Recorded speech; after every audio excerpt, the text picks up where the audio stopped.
here and there for being the best. And if they are in that environment where they are always being praised, they never really have to face any difficulty. When they eventually end up facing a real difficulty from the world, and in this case, medical school, the requirements, and also there's a lot. Some people can't handle that. Okay. It's very difficult. Yeah. Because it will require you to self-reflect and change a lot of things about you. And if you already thought that you were a perfect individual, having to change is very difficult. Yeah.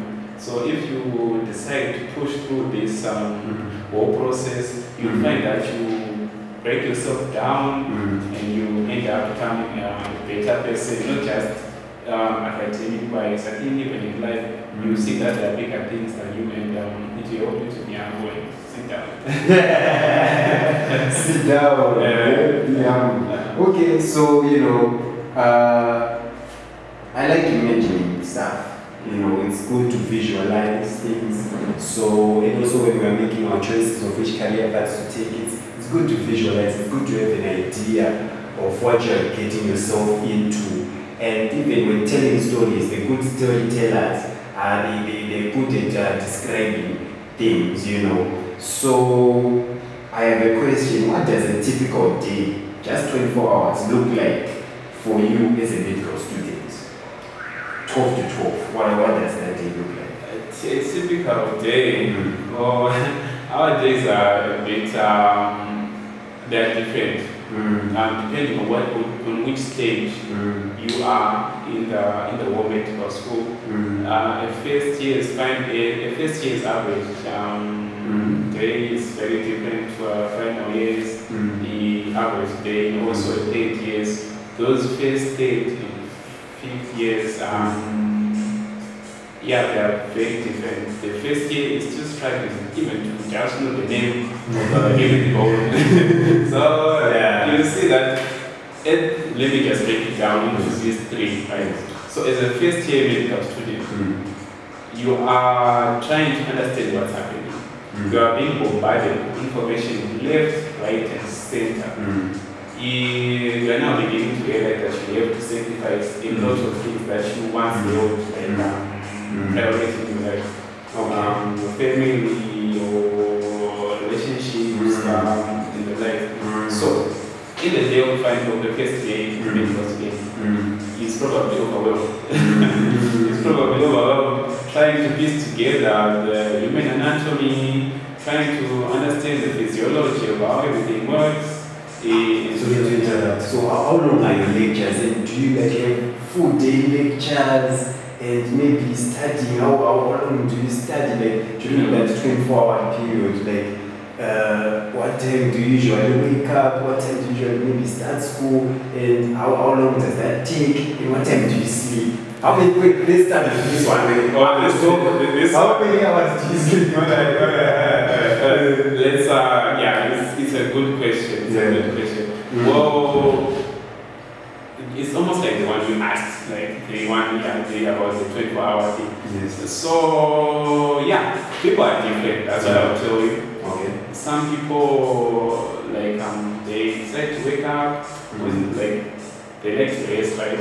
They can sleep from about 8, 12, then they wake up and then they read up to the sun comes out. Well, it's a lot of things that you have to have. So me, I tried for ways like the study techniques and stuff, because the first thing that you realize once you've graduated from high school to medical school is that the way you were studying in high school it no longer works. It doesn't. So how is it different? It's very different. Just think about A-level. You have how can I say this? 3 major subjects, right? Maths, biochem. Maths, you are always calculating. There's really little you need to create in terms of information. Chemistry, you know the concept, biology, yeah, they have to read physics. I'm not sure I can do physics. Like the physics people tell me what they went to. Okay. So, A level, yeah, there isn't much in terms of volume. I guess the main difference is in terms of volume. And also in medical school, there's a system called negative marking that we use. When you are starting the first few years, I think part 1 to part 3, we will be assisting you via multiple choice questions to the major courses like anatomy, physiology, and also there was behavioral science and there's another biochemistry. I don't think biochemistry and any multiple choice questions. So the way this is all laid out, right? It's like you are given a question, right? Let's say you have 5 questions, and on each of them there is a question, right? And there's an answer of A, B, C, D, right? So the question asks you for the best answer. You say maybe D, but if that's not the answer, we'll penalize you for attempting to answer something that you don't know. You know, that's very popular, the negative marking concept, you know. I guess it's just preparation. It's preparation because it's really fair if you consider that when you are now dealing with people's lives, you should not take it. There's always something that our seniors always say. They say, you know, if you don't know, find someone who's smarter than you to take over because we don't want you to gamble with people's lives. Okay. I think that system was just teaching us how to handle that in the early stages. As I mentioned before, like the first examinations, people didn't really understand this, so they really just how can I say this? They just answered it. You know what? Moving on. Because it's very challenging, you know. But moving on to the more practical aspect of the job or of the training, right? Tell me something. Can you share maybe a memorable experience from your clinical rotation, something that you never forget? From clinical rotations, when it comes to clinical rotations, we are mainly interacting with patients. Most of these things are just confidential. Confidential. Of course. We have to respect patients like their privacy and stuff. But what I can say is that the practical aspect of medicine is really amazing. Okay. Because you see all that information you are getting from high school, first few years of medical school, you are now implementing it. And it's very, very interesting. It's very interesting.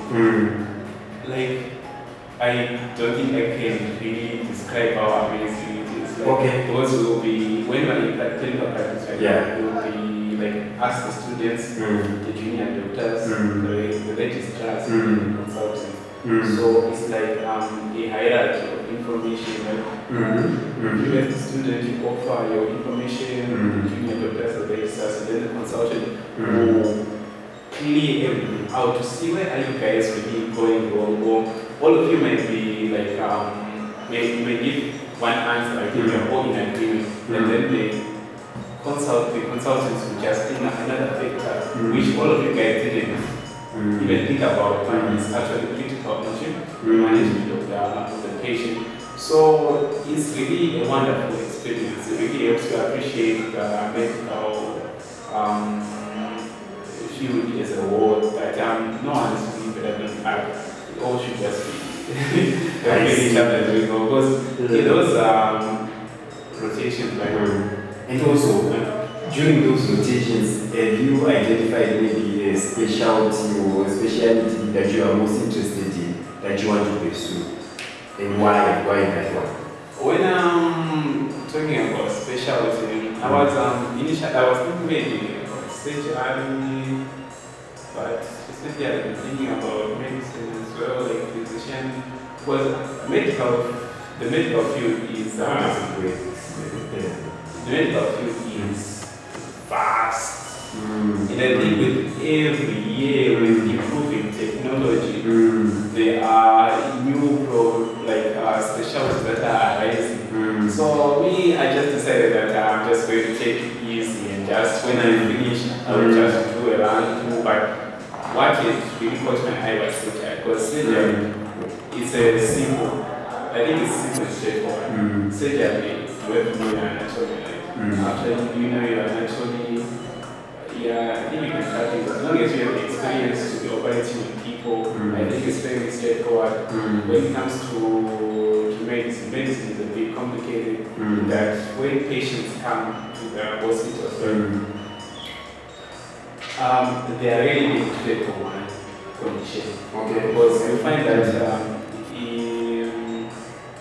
a patient may necessarily come with hypertension, but that hypertension is not the thing that is going to bring them to the hospital. Something else to bring them to stroke. So in trying to manage this one thing, you end up seeing that you are now all over the board. You are trying to sort of make them have heart failure, they have hypertension, they have also some kidney problems, they've also got diabetes. So you need to get at the top of the game and really know what you're doing to really help people with that. Especially with that, sometimes it may be hard to build trust between the doctor and the patient. Because some patients don't even trust doctors. Don't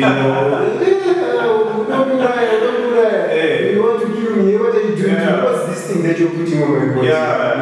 So how do you build trust and rapport with patients during your rotations? Like, how do you get them to open up and relax? Well, what happens with patients that come to the hospital? Typically, when they came, there are people who have decided to put themselves under it. So you see that in most cases, those people are ready to cooperate because Zimbabwe is a very religious country. They